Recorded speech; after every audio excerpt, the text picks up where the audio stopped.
sit back, relax, and enjoy tonight's story, which is Scary Stories for Sleepovers. And as I briefly mentioned, we'll be doing 2 full hours of this next week because I have the full 10-volume set of 99 Scary Stories for Sleepovers. Carefully curated by yours truly.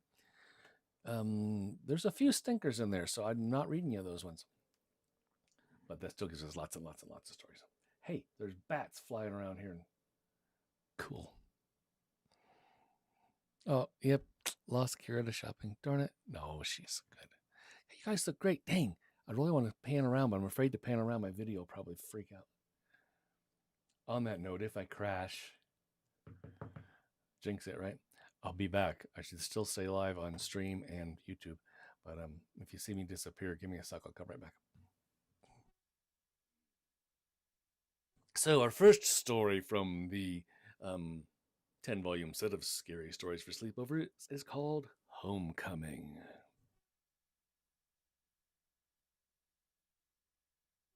The call of an owl woke Timothy. It took a long time for him to draw himself from sleep. When he did, he was groggy and confused. He licked his lips. They were dry. His tongue felt thick and clumsy. He blinked at the darkness around him. Why was it so cold?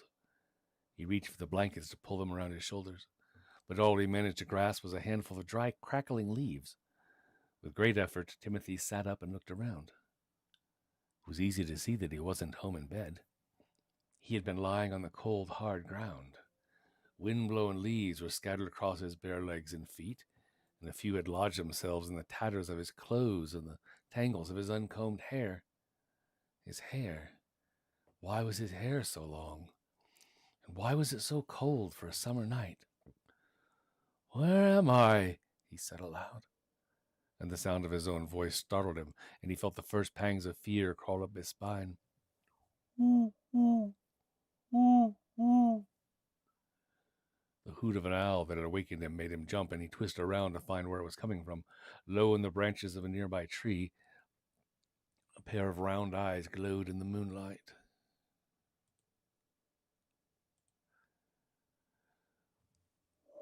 "Ooh, ooh," it called again. Then another glint of light caught Timothy's attention. Painfully he stood and he shuffled towards it. His legs were stiff, and he felt the cold down to his bones. He tried to move quietly, afraid of what might be waiting on the other side of the branches. Finally, he pushed aside a scraggly twig and stepped into the open. Stretched in front of him were the dark waters of a lake. A wide, rippling ribbon of moonlight cut across the center of it. Timothy could hear the water lapping gently on the shore, and a light, chilly breeze stirred the leaves in the ground around him. It also stirred a memory. "The lake," he said to himself. We were playing. Sandy? Where are you? Sandy?" Sandy was his cousin. They'd been playing near the water. His mom had asked them to be home before dark. Home? A sharp pang shot through Timothy's heart as he thought of his home and of his room, with all the posters of sailboats. That was why he was here. He and Sandy had come to the lake to test out a new model boat they had built. The boat had drifted off. They'd followed it along the shoreline trying to catch up to it, but by the time they had found it, trapped in the tangle of bushes overhanging the water, the setting sun was turning a sky-deep dark red. Timothy could still hear the sound of his mother's voice warning them. "Now don't stay out too late, dears," she had said. "I don't want you walking home in the dark." "Aw, come on, Ma," he grumbled. "What are you worried about? I know my way through the woods, even if it was pitch black." "What did I just say, Timothy?" she had said sternly. "Be home before dark." "Oh, okay," he agreed reluctantly as he ran outside to meet Sandy. "And take an apple with you." He remembered his mom calling after him. "You'll get hungry out there." His mother was right. Timothy was hungry. Very hungry. But it wasn't an apple that he wanted. It was something else. Something he couldn't quite think of. His mother had also been right about how dangerous it was to stay out after dark.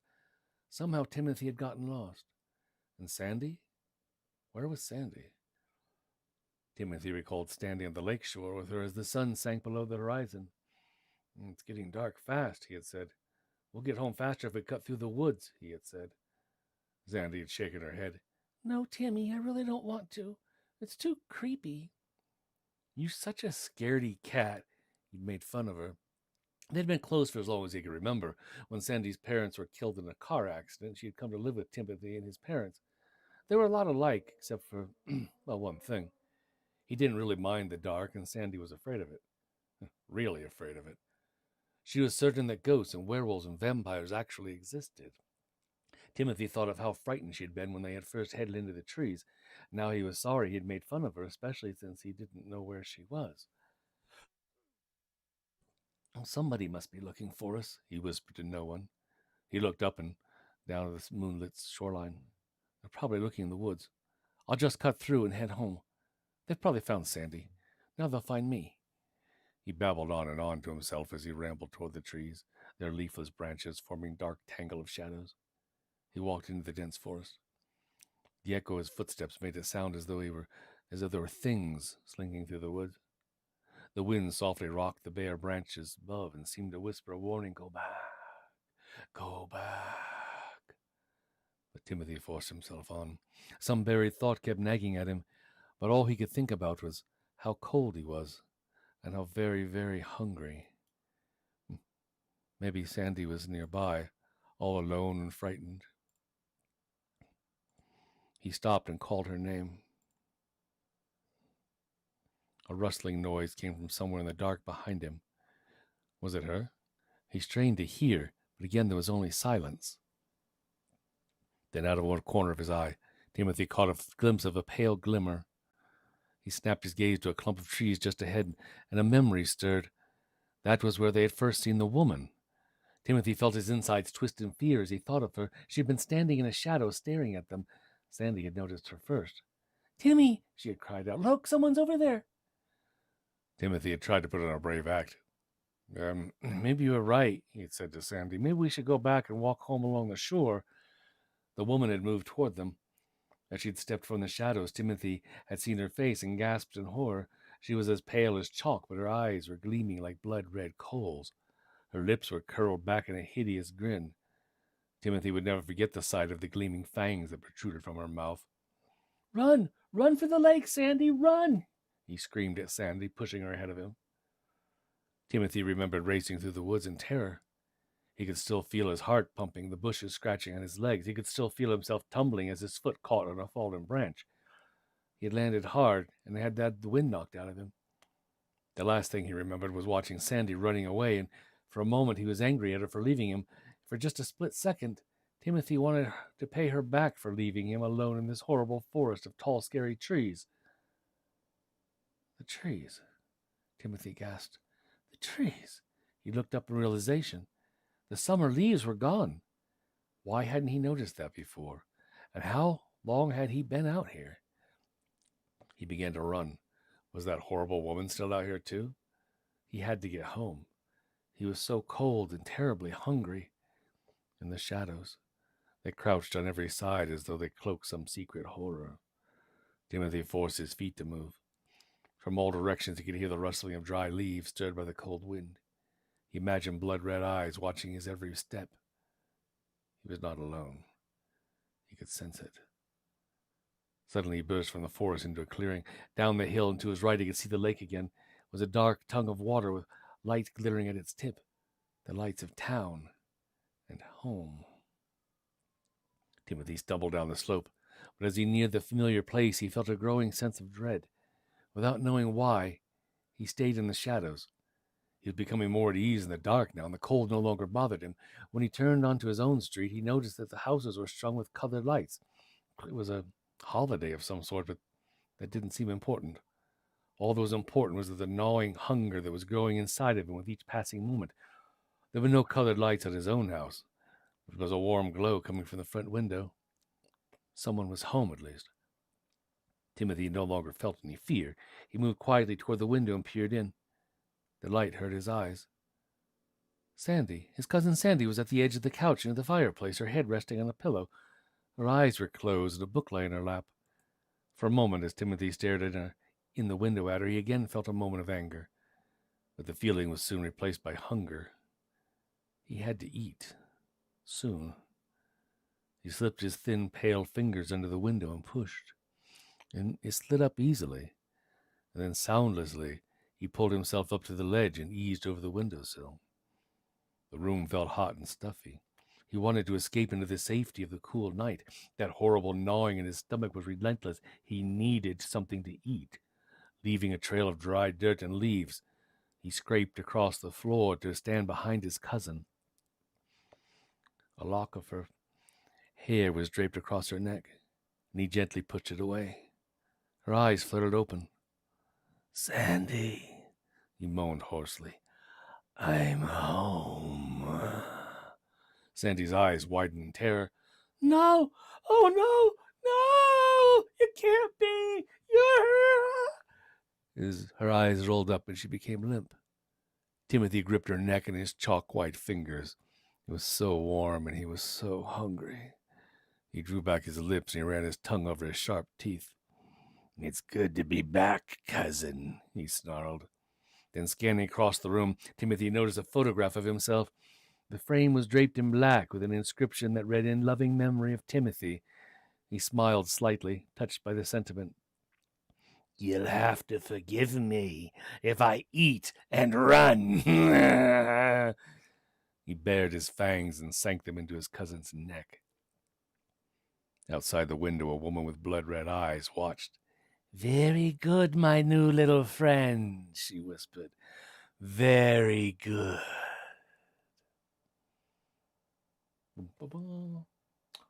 Okay.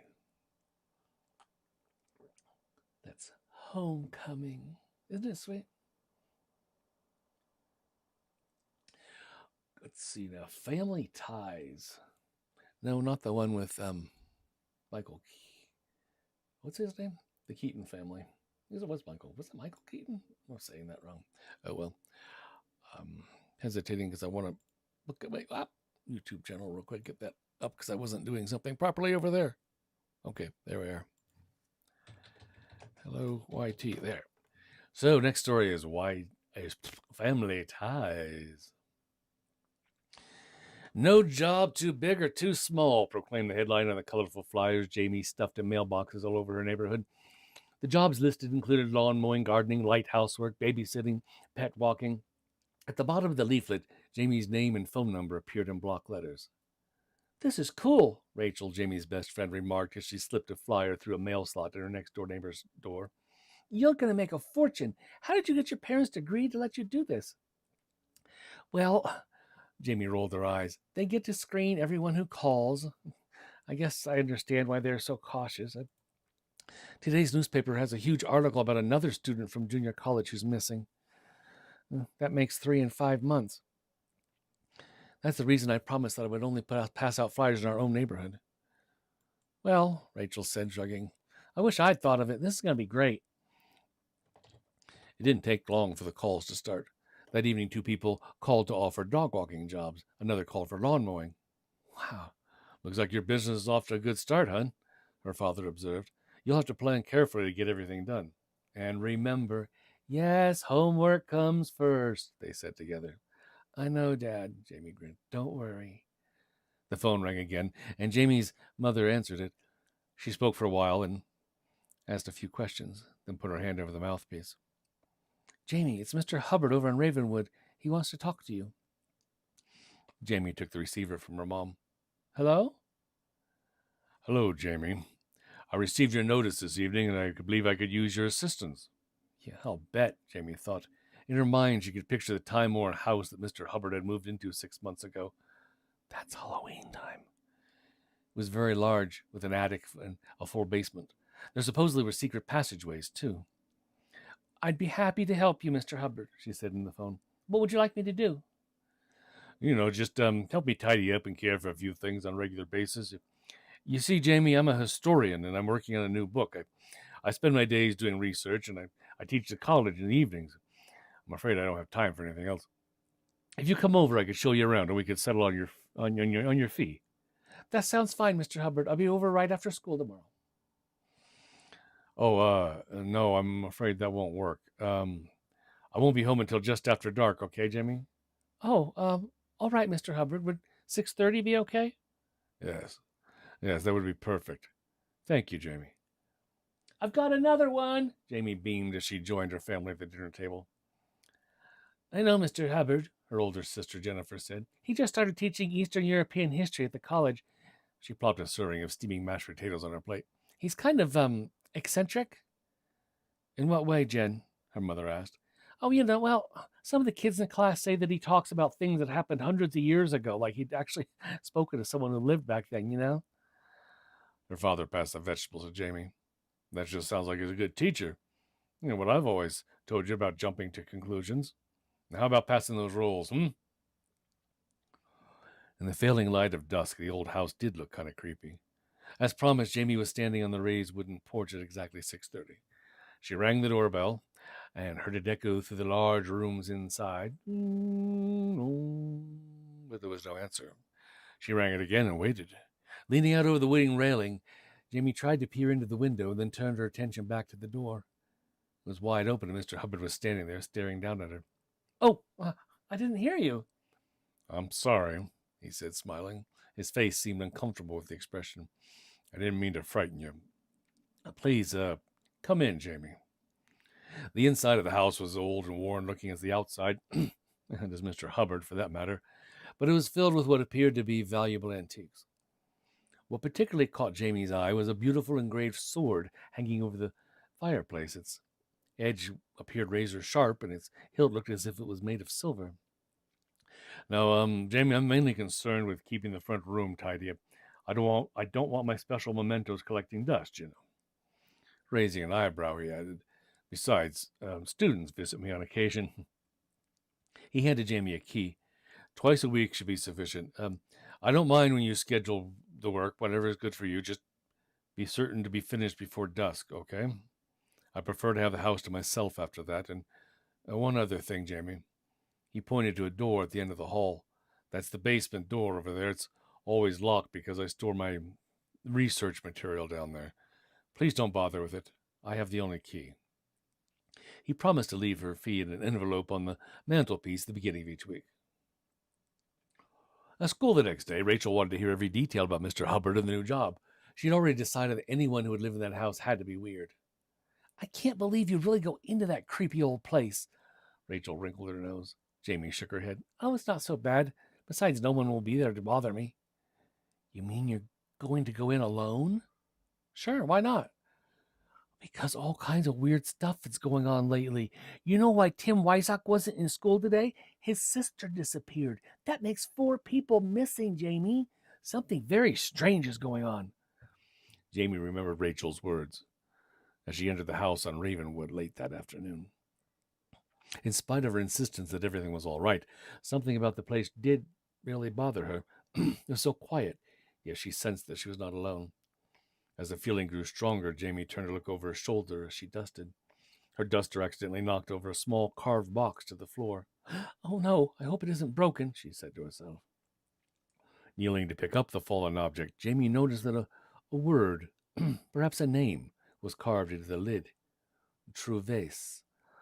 Then she saw something glittering on the floor, something that must have been in the box. She saw that it was a ring with a large red stone and a distinctive golden letter T inlaid in the center. She was about to slip it onto her finger when a light scraping noise caught her attention. It was coming from the basement. Someone, was plodding up the stairs. Jamie looked at the lengthening shadows around her. It was late.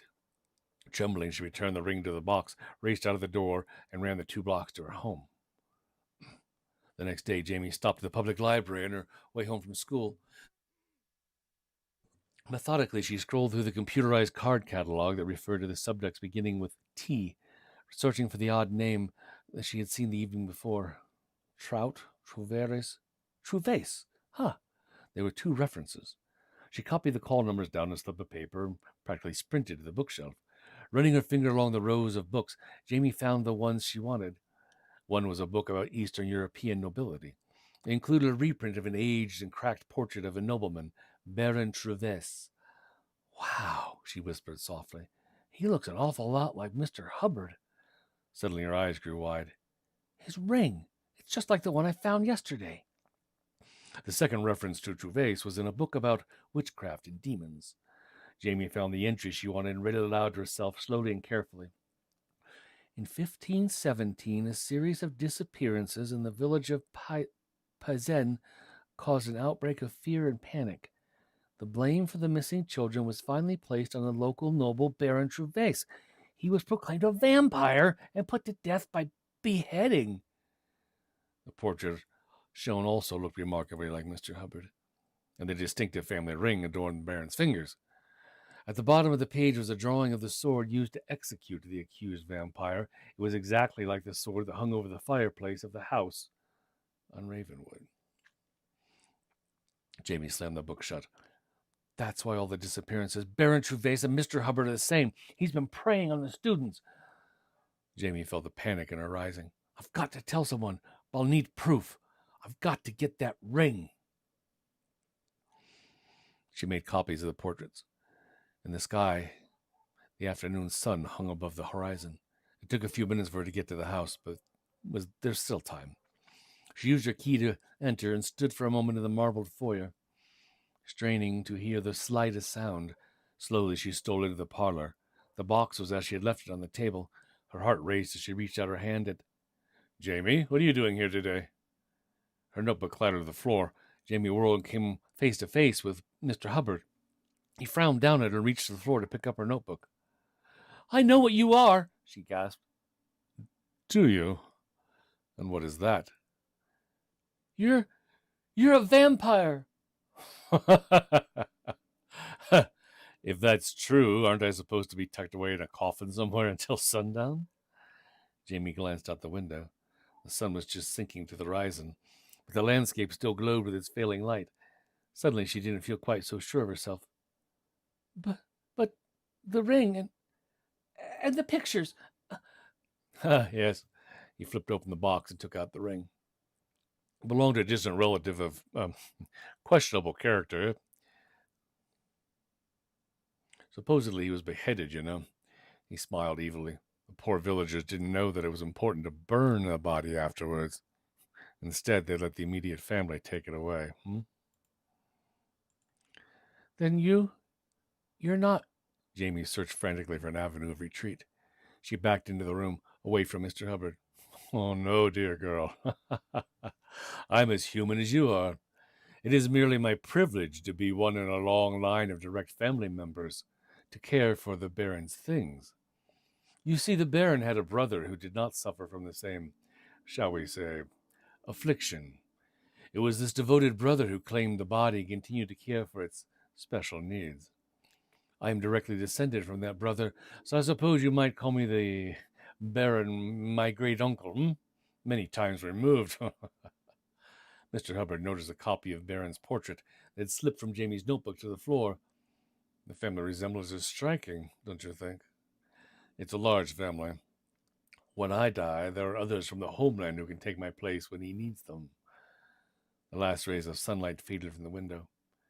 You mean, in case he ever comes back from the dead? No, not at all. Mr. Hubbard stepped toward the front door and slowly slid the bolt into place. He looked beyond her toward the basement door. Did I say he was dead? A scream caught in Jamie's throat as she turned to see the hideous sneer of the ancient Baron Gervais, who stood in the doorway of the basement. His face was as pale as moonlight, but his fangs glittered and his eyes glowed blood-red as his gaze locked onto hers. The ghastly night creature stepped slowly forward, a predator that had sighted its helpless victim. Jamie couldn't move. She was trapped. The room was filled with the stench of death. The Baron licked his colorless lips with a crimson tongue. Paralyzed with fear, Jamie realized what had happened to the missing student. Clawed hands raised, fangs bared. Baron Gervais stepped toward her.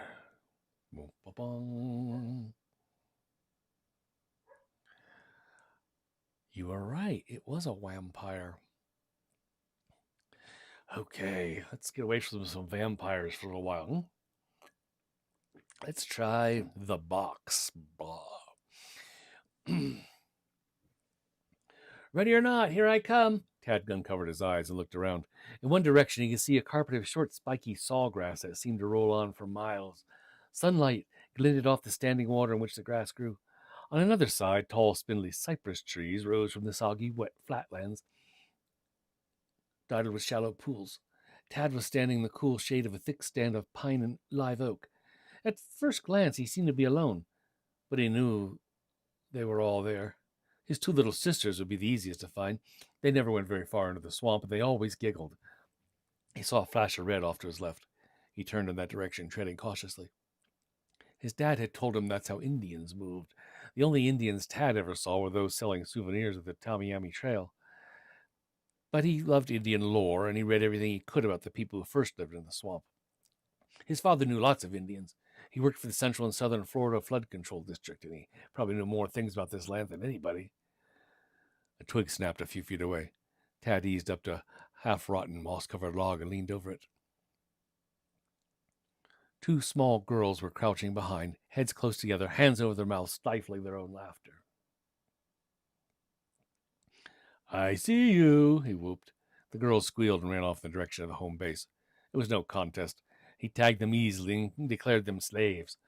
They would have to wait there while he searched for Dave and Scooch. Tad headed out into the swamp. There were probably a few snakes around, maybe even a gator or two. But it was pretty safe and easy to get around since much of the swamp had dried up. In the fall, the ground he was walking on would be knee-deep in mucky water. Because of the danger, he wasn't allowed to play out there then. An old legend claimed that the strange spirits lived in this part of the swamp. Tad had seen pictures of ancient rock carvings and paintings from the area that showed scenes of odd, green-eyed, long-faced creatures falling to earth from the stars. Tad's mom said there were enough hazards out there without worrying about ghostly aliens. A rustling noise caught Tad's attention. He stood perfectly still. The sound was coming from a pile of brown leaves fanned around the base of a palmetto tree. Slowly he crouched down to pick up a small stone. Aiming it carefully, he threw it. A few dried leaves crackled like tissue paper. A long, mustard-colored lizard broke cover. Tad pounced, grabbing it behind its neck. The little creature squirmed in his hands. That was when he heard Dave calling his name. He'd forgotten all about the game. He gently released his captive and watched it scurry to safety. "I'm over here," Tad yelled, cupping his hands over his mouth. A moment later, two boys tumbled into the clearing. They were panting hard. Both tried to speak at once. Dave finally forced the words out between his gasps. "We found something out there. You gotta come see." Scooch just nodded and he tried to untangle his shoelaces. Tad figured this must be really important. "What is it? A body? Indians?" Better," Dave whispered. He leaned in and said, "It's a secret passage." "Oh, come on. Are you guys kidding? Way out here?" "I swear." Dave raised his left hand. He wasn't too bright, and he would have to stay back in the 5th grade at Clewiston Elementary this fall. But when he vowed something was true, nobody questioned it. "Okay," Tad grinned. "Let's go." The sun was directly overhead when the trio reached a wide hammock covered with cypress and scrub pine. Even in the brightness of day, dark shadows huddled under the trees, shadows from which unseen eyes could track the boys' progress deeper into the swamp. Scooch pointed out some puma tracks leading off into the dense undergrowth. None of them had ever actually seen a wild puma before, but at night, safe in their beds, they had all heard the snarls of the hunting cats. Before long, they came across the remains of an unlucky armadillo. "I don't like this place. I think we're out too far," Scooch murmured, eyeing the body and looking around. "Maybe we should forget it." "Nah, don't worry. That cat's long gone." Tad tossed a clod of dirt at the armadillo. A cloud of flies arose, then settled again. Come on, it's over here," Dave said as they skirted the carcass. He led the way up a wide mound. It was only a few feet higher than the surrounding area, but that would be enough to keep the patch of land above the water level when the rains came. Tad poked around in the thatch with his foot. "There's nothing up here." Suddenly he felt himself falling. His leg slipped through the tangle up to his thigh. There was nothing but open space under his foot. He scooted back to solid ground. "Wow, what is that?" Proudly, Dave pulled at the matted vines. "I did the same thing. That's how we found it. Look." A large clump ripped free. Tad stretched out in his belly and gazed down into the black, gaping hole. The cold, damp air stung his nostrils. Something was down there, something very old. "You want to go down?" Dave poked at him. "I have my pen light." "We don't know what's down there, Dave. Besides, there's no way to get down."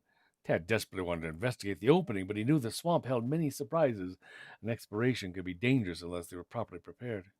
Uh-huh. See, there's some kind of stairs over there.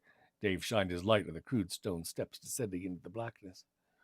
Well, what about the girls? I left them alone, and they don't know where we are, Tad said feebly. He knew he was cornered. Oh, they'll be okay. They'll get bored waiting and probably go home. Well, all right. But leave Scooch up here to stand guard in case we need help. Against his better judgment, Tad agreed. Dave nodded and Scooch sighed with relief. The two boys lowered themselves into the opening. Dave went first with the flashlight. It was difficult to keep their footing on the damp, slimy steps. Hey, Scooch, Dave yelled up. Try pulling away some more vines. Dried leaves, grass, and small twigs showered down on them as the boys tugged at the thatch above their heads. With a crackling sound, a large knot of it gave way and the sunlight streamed into the pit. Their surroundings took shape around them. The passage was about 6 feet across, and the steps, which were carved directly from the stone, curved about 15 feet toward a small opening in the opposite wall.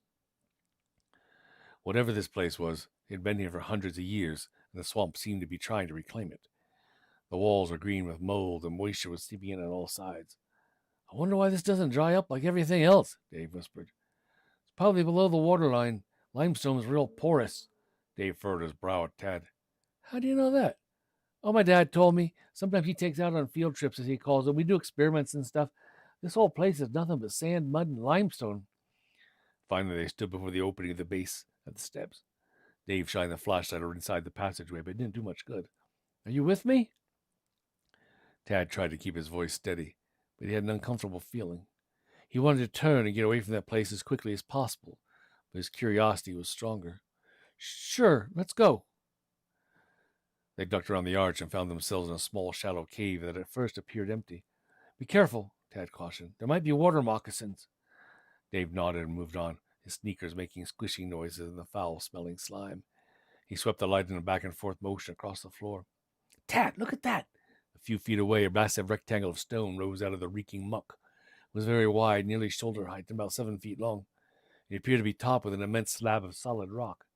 The sides were deeply carved with intricate figures and designs, some familiar, most not. This is an ancient Indian place or something, Tad murmured. It looks like an altar. You mean for sacrifices?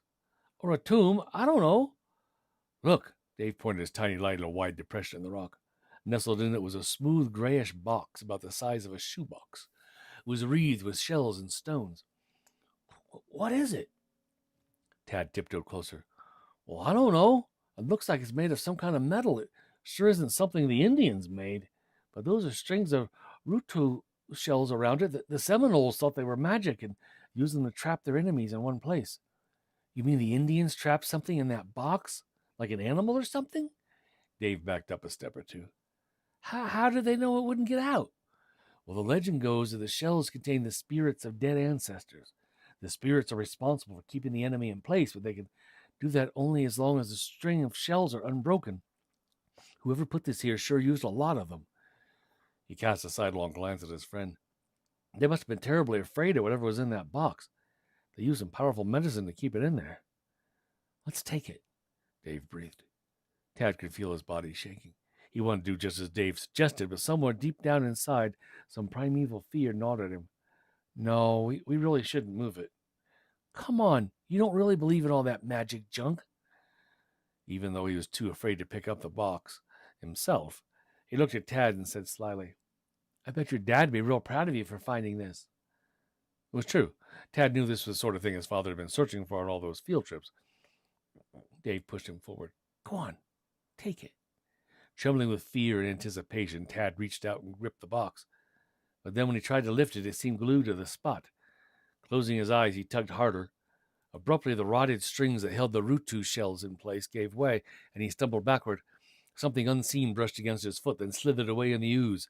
A bone-chilling wind swirled through the caves. Suddenly, as if it seemed 1,000 voices were whispering a single warning, a warning that Tad sensed rather than heard. Oh, don't free them, no! Don't free them. As impossible as it seemed, it felt as if hundreds of phantom hands were tugging at his fingers, and grasping helplessly at the box. In the darkness, he saw the container was beginning to glow. It felt slightly warm in his hands. In terror, Tad lurched forward to return the frightening object to its resting place. But he knew it was too late. The ancient magic that had confined it had been undone. The Rutu shells crumbled into dust, and the huge stone slab began to slide away, revealing that the massive stone beneath was hollow. Inside there were what appeared to be two large coffin-like cylinders. They were made of some strange glassy material and filled with swirling, unearthly greenish gas. Rooted to the spot, the boys watched with dread as a seam along each cylinder popped open and the tops raised slowly in a cloud of medicinal-smelling gas. The penlight slipped from Dave's grasp and sank in the muddy puddle on the floor. Still an eerie glow from the now open stone illuminated the cave as slowly, ponderously, a silver-suited figure rose from each cylinder. Raising what looked like bizarre laser weapons, the beings turned to look directly at the boys. They had long faces and large emerald-green cat-like eyes.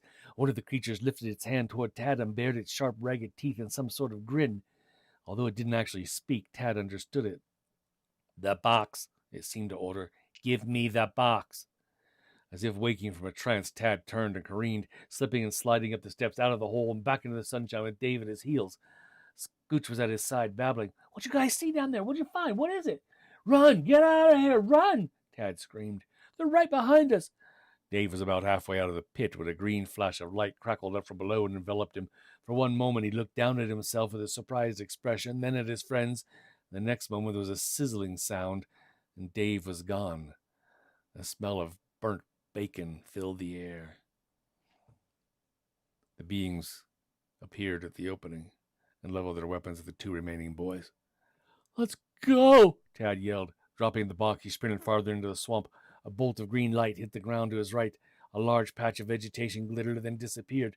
Behind him, he heard Scooch shriek, followed by that hideous sizzling sound. Staggering, he regained his balance and raced deeper into the swamp. Tad didn't think about the snakes or the gators or the approaching night. He pushed everything from his mind with the thought of escape. He didn't even realize that he was no longer being followed. At the opening of their former tomb, one of the creatures knelt, carefully lifted the metal box, and opened it. Inside was a maze of tiny wires and a keyboard covered with peculiar symbols. As he held it, the light began to speed along the tubes. A low humming sound vibrated the box. He fingered a few keys and motioned to his comrade, who was watching Tad disappear in the endless sweep of sawgrass. "Let him go. I've sent our position. It won't do him any good to run. Besides, we should be grateful. Because of his primitive curiosity, we have finally gained our freedom.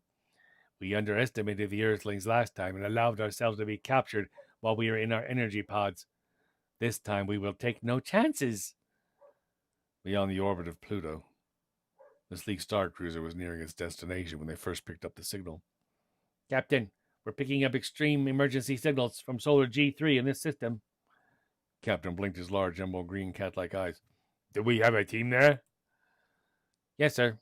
They were stationed 700 planetary years past." "That's a world of very primitive civilizations. Our team should have taken over by now. Something must have gone very wrong.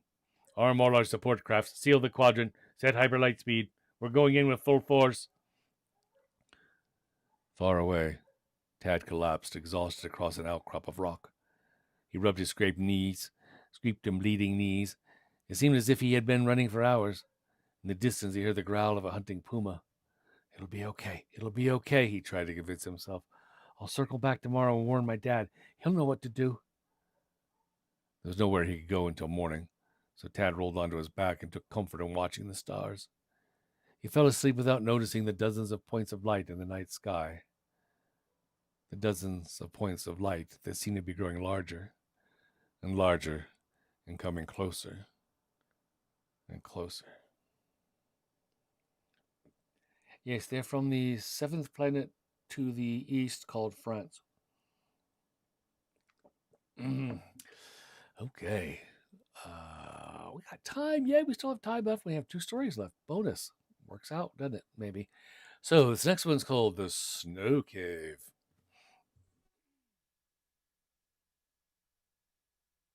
Belinda's dad pulled the car into the parking space in front of the general store. "Okay, honey, I'm going to get some supplies and order the wood we need for the whole 2 weeks we'll be in the cabin.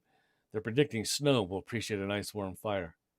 Hey, I'm going camping for 2 weeks. I don't know if I want to read this story or not. Sounds great, Dad, she agreed. Can I take a walk with Shiloh?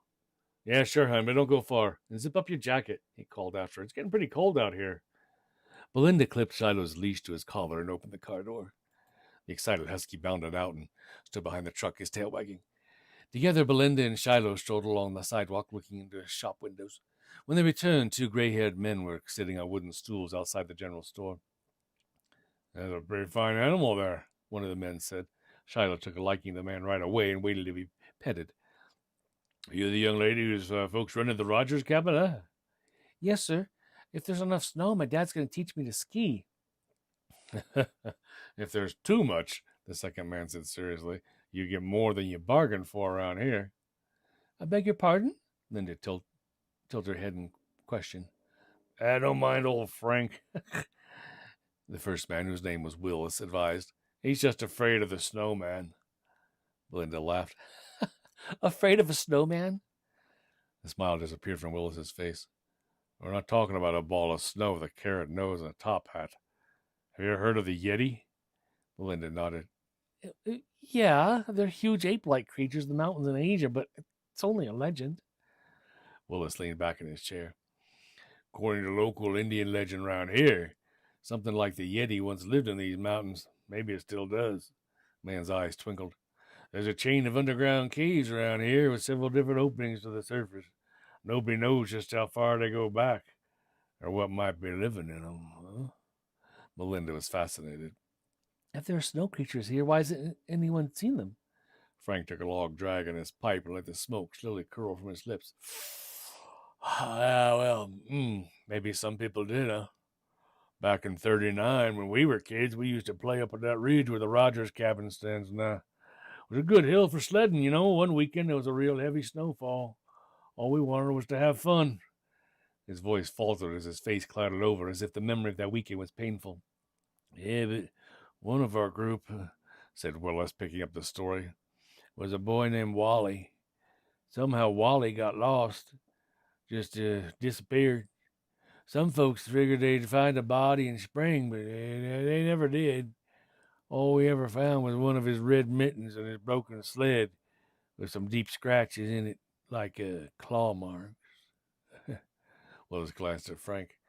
There are a few who think a Yeti got him. According to legend, they come to the surface to hunt when there's a lot of snow. And isn't it strange, Frank added, that every time we have a major snowfall, some hiker or skier suddenly disappears. No body, no nothing. Has anyone disappeared lately? Belinda asked. No, but we haven't had much snow for 8 years. The door to the general store swung open, and Belinda's dad stepped out with two large grocery bags. He placed them in the trunk of the car and joined Belinda and the men. Hey, might one of you fellas be Willis? He asked. Yeah, that's me. I'm Joe McGowan, Belinda's dad said, smiling. They told me to check inside check with you about getting wood for delivery to the cabin. Yeah, sure, no problem, Willis answered. Frank and I'll get it loaded on a truck and bring it up here in a little while, okay? Yeah, it'd be great, Mr. McGowan said, and then turned to Belinda. Come on, honey, we're all set. If we don't get back to the cabin soon, your mom will get worried. As they got into the van, it began to snow. Belinda told her dad about the legend. He laughed. Well, I can't say that I believe in snow monsters, hon, but there's a good point to the story. These woods can be dangerous, and people can easily get lost. Belinda buried her fingers in Shiloh's thick coat. Well, I don't have to worry as long as Shiloh's with me. Isn't that right, boy? Yeah, Shiloh answered by licking her ear. It wasn't a long drive, but by the time they got to this cabin, the snow was starting to pile up. Within an hour, Willis arrived with the firewood, and Belinda and her dad helped him to unload it. Belinda's mom made them all a hot cup of abuelita's cocoa, which they drank in the living room in front of a warm fire. After a while, Willis set down his cup. Yeah, don't mean to rush off, he said as he pulled on his jacket. But it looks like the weather's getting worse. Thank God we just get back to town. We haven't had this much snow in a long time. But, hey, thank you for that, abuelita, as you called it. That's some mighty good cocoa there. Belinda glanced out the window at the darkening landscape. As if he knew what she was thinking, Willis laughed. Don't be concerned, little lady. The storm will blow over by tomorrow.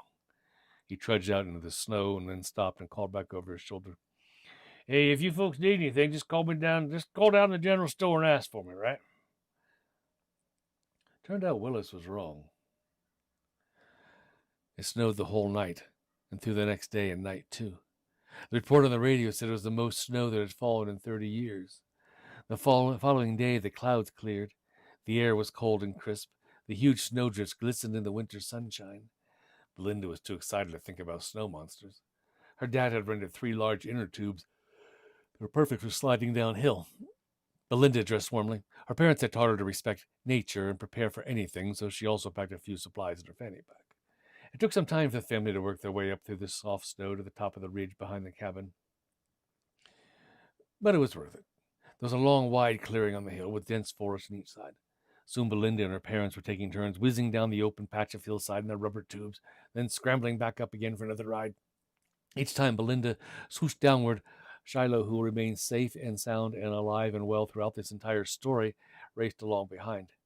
He barked and tumbled in the snow, seeming to really enjoy the game. Whew, Belinda's mom exclaimed as they scrunched up the hill together. I think I've had enough. Oh, Mom, just one more ride, Belinda begged. Why don't we all race to the bottom of the hill? Come on. Okay, her dad said. Last one to the bottom's a rotten egg. He took off laughing. Belinda and her mom each belly flopped under the tubes and raced after him. Belinda was a little behind when her tube hit a patch of icy snow and veered off to the right.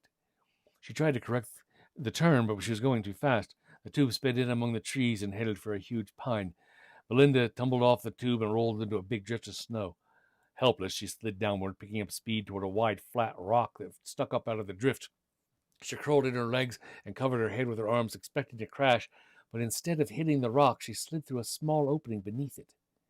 She slid further into the darkness and felt herself tumble over a ledge and fall about 5 feet straight down.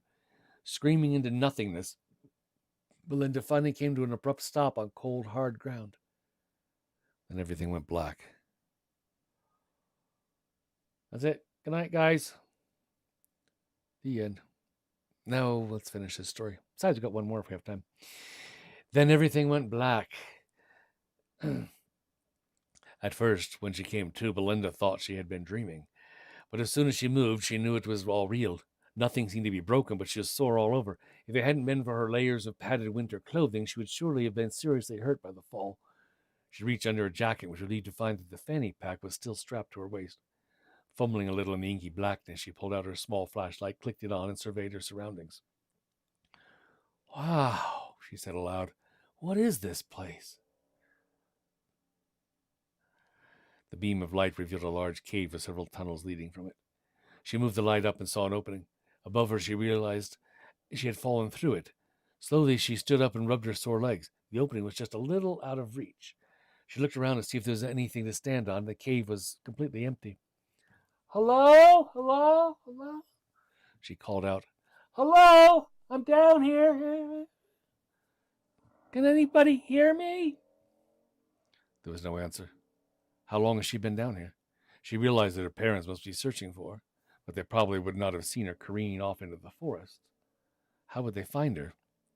There must be another way out, she murmured, remembering that Willis had said what he had said about the caves and how there were several openings to the surface.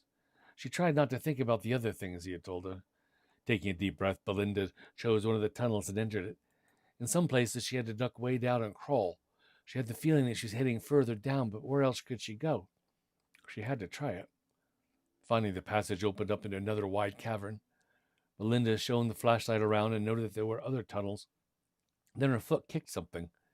She turned the beam on it and screamed at the empty eye socket staring blindly up at her. It was a human skull. In horror, Belinda moved the flashlight beam a little further and saw the skull was attached to other bones that had once been the body of a child. And worst of all, the skeleton had a single red mitten on one hand. Wally, she cried, not hearing the muffled footsteps slipping up behind her in the dark. Then all at once she felt a presence. Slowly she turned and saw a horrible monster in the glare of her flashlight. It was a huge beast covered with stiff white fur.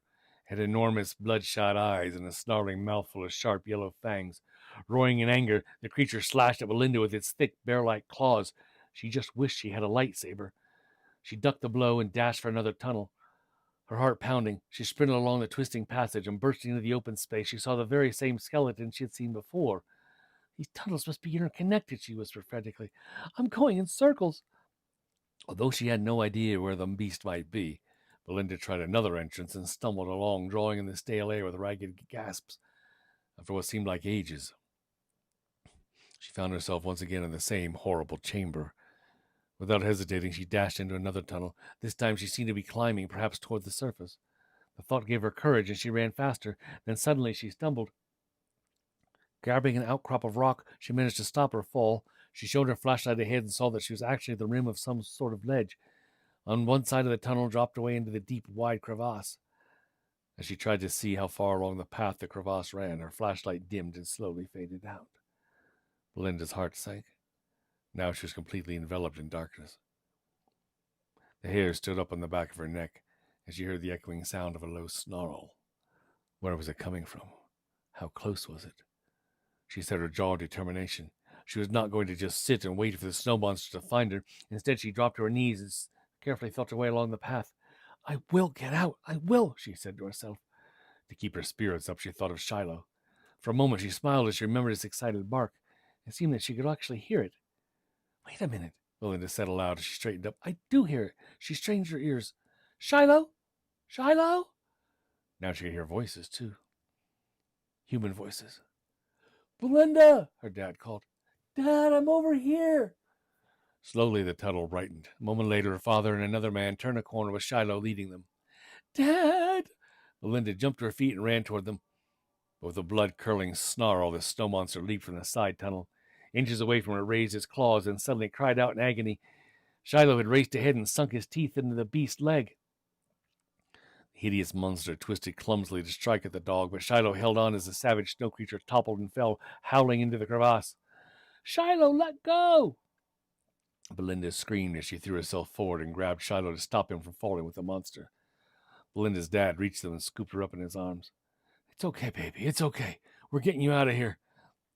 A little later, Belinda woke in her own bed. Her mother was sitting at her side, and Shiloh was stretched out on the floor, chewing on a big, meaty bone. Mom? Mom, was it a dream? No, honey, her mother said, hugging her tightly. How did you find me? Belinda's mother smiled down at the husky at her feet. Shiloh led us to the spot where you had disappeared. It was too small for us to get through, so we had to get help. Once we were able to widen the opening, Shiloh led the rescue party to you. Many townspeople came to help. There was a knock at the door, and Willis poked his head inside. Yeah, came to see if you're all right. I'm fine now, Belinda said. Is the monster dead? Well, we can only hope so, huh? Willis answered. He stood near the window watching the first flakes of a new snowstorm. Shiloh lifted his head and turned his gaze to the window, too. Then he drew back his lip slightly to show his front fangs. A low growl rumbled in his throat. It's okay, boy. It's okay, Belinda soothed.